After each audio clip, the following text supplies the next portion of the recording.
I believe the creation story in Genesis 1:1 is the entire story of the Bible in the very first chapter.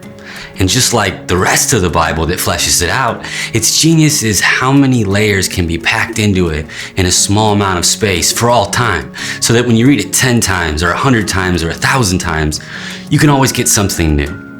Today, we're going to read Genesis 1, the first creation story in the Bible, in a way that honors that.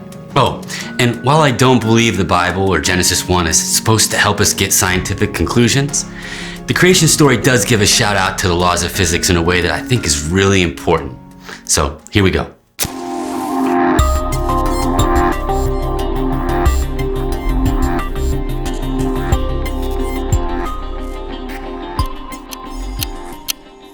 Genesis 1:1 says, "In the beginning, God created the heavens and the earth was formless and void, and darkness hovered over the deep."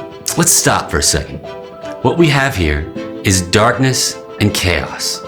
So God created matter in a dark and disordered state before he created anything else.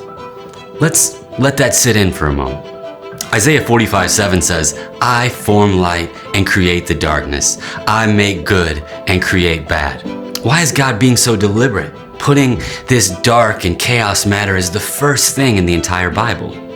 It's because it's context. It's about to show how beautiful and powerful his word and his ways are. It's like in a Batman movie where the bad guy is the first one that's ever shown, and we see how horrible he is because now it gets us on the edge of our seat wanting to know what comes next, hang on every word, until in our story it's day one. Let there be light. But this isn't the light we can see with our eyes, because the sun and the stars, that comes on day 4.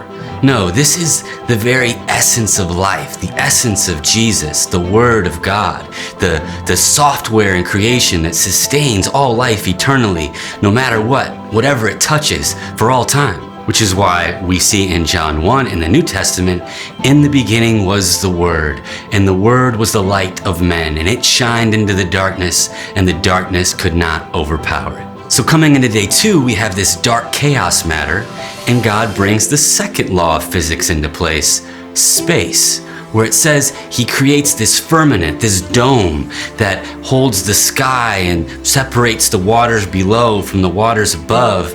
That, is essentially gravity. And we see now that there are order to things. The light is bringing order to the chaos matter. Everything must have a place. Day 3 furthers this ordering of space by giving us land masses and proper seas. So we've got matter, and that matter has been ordered into the proper spaces. But what do we not have? We don't have time. So, the evolutionists say the world is millions and millions of years old. I would submit to you that it's even older of that. It predates time. Because on day 4, what do we get? We get the sun, the moon, and the stars, which are for the keeping of seasons, the organizing of time. So now we have matter and space and time, all of the laws we know of physics in our natural world, but it's all beneath the very DNA of creation, the very life source of our natural world, the light from day 1. The Bible is trying to tell us that the natural order of things is actually beneath the supernatural order of things, and it's the physical laws of the universe that are the supporting cast. So have faith. It's his word and his ways that are the most real thing in your life. The animals and sea creatures, of course, come in day 5, but then in day 6 we have humans. And humans are given the role to continue to use the light and bring order and create in this universe. The Bible says to rule and be fruitful, just as God did. We were put in this competitive environment between light and dark and life and death, with the choice to choose what we want to create with and how we want to create. This is the point of everything. Humans love challenges, but usually only ones that we think we can beat. The other ones we like to run away from or hide from. But God says this is counterproductive to what you really long for inside. God didn't create life to work out for you or feel good running away from the darkness, because you were born for the darkness. I encourage you, don't blame the world, don't blame the boss, don't blame your parents, don't blame any flaw in yourself. Grab onto the light and lead. You're not going to find fulfillment or peace in your life until you align yourself with Christ and overcome it like you were meant to. But remember how we're supposed to do all of this.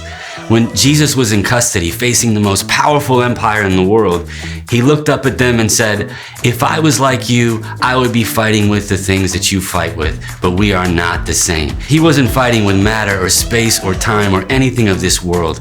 He was fighting with the main thing. Where are you scared? Where are you angry? Where are you hurt? Don't be afraid of it. Embrace it and attack it with relentless love, just like Christ. And just like God on day 7, you will enter his rest. You don't have to accept all the interpretations that I'm offering to you today, but I would suggest that you try them on and see how they impact the way that you read the Bible and how you see your life. Because ultimately, there's theological conclusions that come from that. When you were born again, you attached yourself to the light, and you now have the power and can bring order to the chaos and darkness in your world. You have an important role to play. You guys, I'm praying for you. I hope you're praying for me. Let me know how all this goes, and I'll see you guys next time.